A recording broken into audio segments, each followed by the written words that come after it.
प्रिय विद्यार्थियों, ये वर्कशीट है 2020-21 की। विषय गणित है, हिंदी माध्यम, कक्षा 8, माह जनवरी है। यहाँ मैं इनके प्रश्नों के उत्तर आपको बता रहा हूँ। पहला प्रश्न है, निम्नलिखित में से सही विकल्प छांटकर लिखिए। पहला है, ऋण 1 प्राप्त करने के लिए ऋण 5/4 में क्या जोड़ा जाना चाहिए। 4 विकल्प दिए हैं, तो इसको ऐसा करते हैं कि ऋण 1 प्राप्त करने के लिए तो लिखा ऋण 1 बराबर ऋण 5/4 में क्या जोड़ा जाना चाहिए। तो मान लिया कि 1 से जोड़ा जाना चाहिए, तो ये क्या करा, ऋण 5/4 को इस तरफ ले जाएंगे तो हो जाएगा धन 5/4, मतलब 5/4 हो जाएगा। और ये हो जाएगा ऋण 1 लिखा है तो ऋण 1 बराबर इधर की तरफ 1 बचा, ये 1 हो गया।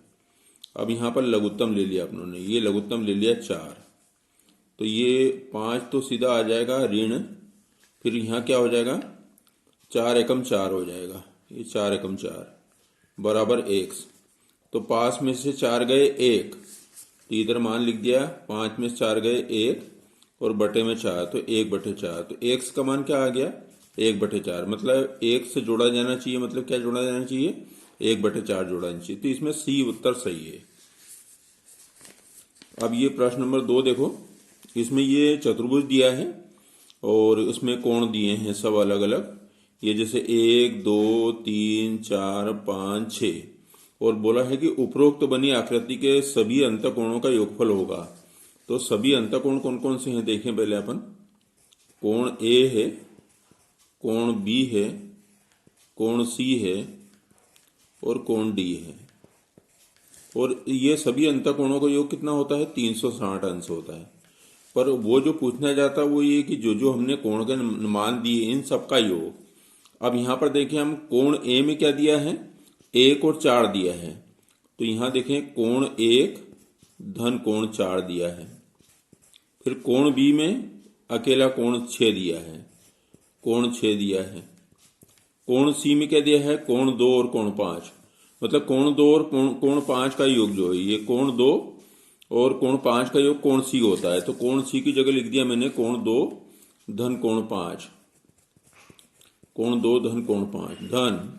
अब कोण डी की जगह क्या है अकेला कोण 3 है, तो अकेला कोण 3 है बराबर, ये समीकरण है अपना 360 अंश। अब इन सभी कोणों को क्रम से लिख देते हैं अपन। तो देखो ये सब धन के हैं तो सब साथ में हो जाएंगे। कोण 1 धन ये हो गया कोण 2 धन हो गया ये कोण 3 धन कोण 4 धन कोण 5 और धन कोण 6, ये धन कोण 6। ये सभी कोण आ गए तो इनका योग कितना होगा 360 अंश। तो ये अपना सी वाला उत्तर सही है। अब हम करते हैं तीसरा सवाल। अब देखो तीसरे में क्या दिया है, निम्नलिखित में ए बी सी के मान ज्ञात कीजिए। तो अब यहाँ पे दिया है 2A 5C 3B और 9 8 4। तो देखो यहाँ पे अब 5 में क्या जोड़ें कि इकाई अंक का 4 आ जाए। तो 5 1 6 होता है, 5 2 7 होता है, 5 3 8 होता है, इस प्रकार आगे जाएंगे। तो 5 और 9 14 होता है, तो इकाई अंक का 4 आ जाएगा। तो यहाँ B की जगह क्या आ जाएगा, यहाँ 9 आ जाएगा।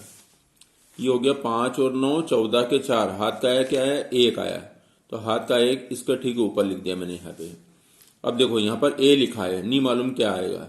ये 3 है, 3 और 1 4। अब 4 में क्या जोड़े कि 8 हो जाए, 4 जोड़ेंगे तो ये A की जगह आ जाएगा 4। तो अब क्या हो गया देखो 1 और 4 5 और 3 8, 8 हो गए। अब ये तो पूरा हो गया। अब यहाँ पे देखो 2 में क्या जोड़ेंगे कि 9 आ जाए, तो यहाँ जोड़ेंगे 7, तो ये आ जाएगा 7। तो A का मान क्या आ गया देखो, A का मान आ गया 4, B का मान क्या आ गया, B का मान आ गया 9 और C का मान क्या आ गया, C का मान आ गया 7। ये इस प्रकार से हल हो गया। अब तीसरा सवाल देखें अपन। एक टोकरी में 6 सेब है जिन पर 1 से 6 संख्याएं अंकित है। तो ये मान लिया अपनों ने कि ये एक टोकरी है, ये टोकरी मान ली और इसमें 6 सेब हैं। ये मैंने ऐसा कर दिया 1 2 3 4 5 और ये 6। और इनके ऊपर 1 से 6 संख्या अंकित है। तो 1 2 3 4 5 6, ठीक है, ये टोकरी में 6 सेब हो गए। यदि एक सेब बिना देखे निकाला जाए तो संख्या 4 वाले सेब की प्रायिकता क्या होगी? तो संख्या 4 एक ही है। अब प्रायिकता क्या होती है? प्रायिकता होती है अनुकूल घटनाएं, अनुकूल घटनाएं बटे कुल घटनाएं, बटे कुल घटनाएं। अब यहां पर क्या होगा? संख्या 4 वाले सेब की प्रायिकता, तो संख्या 4 कितनी बार आ रहा है इसमें? इसके अंदर केवल एक ही जगह आ रहा है। तो अनुकूल घटनाएं कितनी हो गई? 1। और कुल घटनाएं मतलब एक बार में एक सेब को निकालना है। तो ऐसे कितने सेब है? टोटल 6 है। तो ये 1/6 इसकी प्रायिकता हो गई। तो इसकी प्रायिकता क्या होगी? 1/6, मतलब 6 बार में से एक बार निकलने की संभावना है संख्या 4 वाले सेब की। अब देखें प्रश्न नंबर 4। रवि, राजू तथा राय में 360 इस प्रकार बांटे गए हैं कि रवि को 2 भाग, राजू को 3 भाग और राय को 5 भाग मिले। तो यहां अपन लिख लेते हैं, रवि जो है उसको कितने भाग मिल रहे हैं? 2 भाग मिल रहे हैं। और राजू को 3 भाग मिल रहे हैं। राजू को मिल रहे हैं 3 भाग और राय को मिल रहे हैं 5 भाग। ये 5 भाग मिल रहे हैं और 360 को बांटना है। तो कुल भाग कितने हो गए? देखो 2 3 5 और 5 10 भाग हो गए। तो 10 भाग बराबर क्या है? देखो 10 भाग बराबर क्या आएगा? अपने पास है रुपए 360, तो 10 भाग बराबर 360 रुपए। तो एक भाग बराबर निकालने के लिए 10 का दोनों तरफ भाग लगा दिया। तो ये 10 एकम 10, तो ये आ गया 1 भाग बराबर, ये 10 का शून्य से शून्य कट गया तो बचा कितना? 36 रुपए। ये आया 36 रुपए, क्योंकि शून्य से शून्य कट गया तो बचा 36 रुपए। तो 1 भाग बराबर 36। अब रवि का देख लो 2 भाग है, तो 2 में 36 का गुणा कर देंगे। तो ये हो गया 2 6 12 के 2 हाथ का आया 1, 2 तिया 6 और 1 7, 72 रुपए। ये रवि का भाग है। राजू का 3 भाग है, तो 3 गुणित 36, ये सीधा गुणा कर रहा हूं मैं, 36 3 108 रुपए। और इसका है राय का 5 भाग, तो 5 गुणित 36 से गुणा कर रहा हूं 180 रुपए। अब इनको जोड़ लेते हैं एक बार, क्या आता है देखो। 2 और 8 10 की शून्य, 2 8 10, 10 और शून्य शून्य, हाथ का है 1, 1 और 7 8 और 8 16 का 6, हाथ का है 1, 1 और 1 2 और 1 3, ये 360। तो ये 360 रुपए अपने पूरे हो गए। अब हम करते हैं इसका अगला सवाल। देखो, एक समद्विबाहु त्रिभुज में शीर्ष कोण 40 अंश है। इस त्रिभुज के शेष कोणों की माप ज्ञात कीजिए। ये त्रिभुज कैसा है? समबाहु त्रिभुज, समद्विबाहु त्रिभुज है। तो मैंने ये समद्विबाहु त्रिभुज बना लिया। ये समद्विबाहु त्रिभुज, ये त्रिभुज है ABC। इसमें ये 2 भुजाएं बराबर, इनको 2 भुजाओं में बराबर ले रहा हूं। और ये शीर्ष कोण कितना है? 40 अंश है। ये 40 अंश है। अब हम जानते हैं कि समद्विबाहु त्रिभुज में क्या होता है? आमने सामने की भुजाओं के सामने के कोण बराबर होते हैं। बराबर भुजाओं के सामने कोण बराबर होते हैं। तो इस भुजा के सामने का कोण ये है और इस भुजा के सामने का कोण ये है। तो कोण भी और कोण से आपस में बराबर है। तो मान लिया कि ये x है, तो अगर ये x है तो दूसरा भी x होगा। ये शीर्ष कोण कितना है? 40 है। अब त्रिभुज के तीनों कोणों का योग कितना होता है? 180 अंश। तो कोण A का मान कितना है? 40 अंश। कोण B का मान कितना है? x। कोण C का मान कितना है? x। अब ये तीनों कोण हो गए बराबर, कितना हो गया? 180 अंश। तो ये x और x से कितना हो गया? 2x। धन कितना हो गया? 40 अंश बराबर 180 अंश। अब 40 अंश उधर चले जाएंगे, तो ये हो गया 2x बराबर 180 अंश ऋण 40 अंश। तो 180 में से 40 गए तो 140 बचा, तो 2x बराबर 140 अंश। अब 2 का भाग लग जाएगा तो 1 से बराबर, देखो ये 2 उधर चले गया तो भाग हो गया 140 अंश बटे 2। तो 2 एकम 2 और 2 सती 14 और 2 शून्यम शून्य। तो x का मान क्या आ गया? 70 अंश। अब क्या बोल रहा है वो? त्रिभुज के शेष कोणों की माप ज्ञात कीजिए। तो ये भी 70 अंश आ गया कोण B, और ये भी 70 अंश आ गया कोण सी। तो कोण बी और कोण सी दोनों की मार्क कितनी हो गई? 70 अंश। अब हम इसको देखें प्रश्न नंबर 6 को। गोलू एक गाय रुपए 2000 में खरीदकर सोनू को 25% लाभ पर बेचता है। तो देखो, बेचता है मतलब विक्रय मूल्य। तो विक्रय मूल्य बराबर क्या हो गया? विक्रय मूल्य बराबर क्रय मूल्य धन लाभ। अब क्रय मूल्य कितना है यहां पर? क्रय मूल्य है 2000, ये 2000 रुपए और 25% लाभ। तो लाभ है 25%। किसका 25%? जो इसकी कीमत है, गाय की कीमत है। तो ये लिखा मैंने 25/100 मतलब प्रतिशत। प्रति मतलब ये प्रति और शत मतलब 100 गुणित ये 2000 है, ये 2000। अब ये 2 शून्य से 2 शून्य काट दी, 25 का 20 में गुणा करा तो 25 दूनी 50 और ये शून्य 500 हो जाएगा।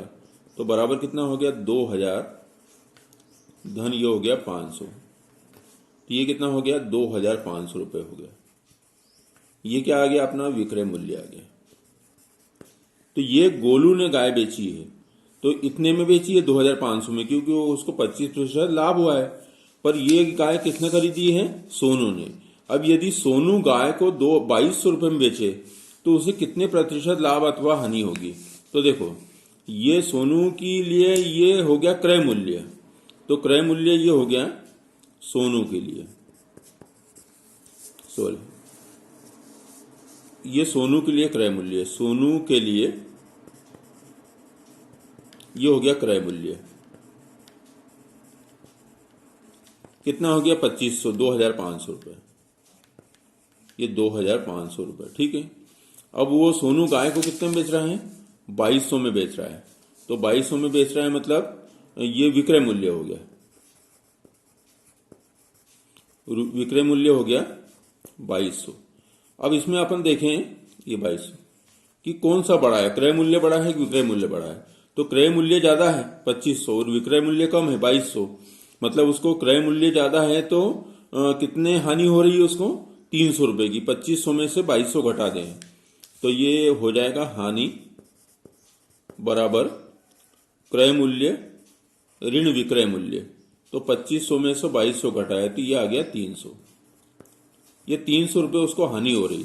पर वो क्या पूछ रहा है कि तो उसे कितने प्रतिशत लाभ अथवा हानि होगी? तो हानि का मान तो निकाल लिया अपनों ने 300 रुपए, पर अब अपनों को निकालना है कितने प्रतिशत।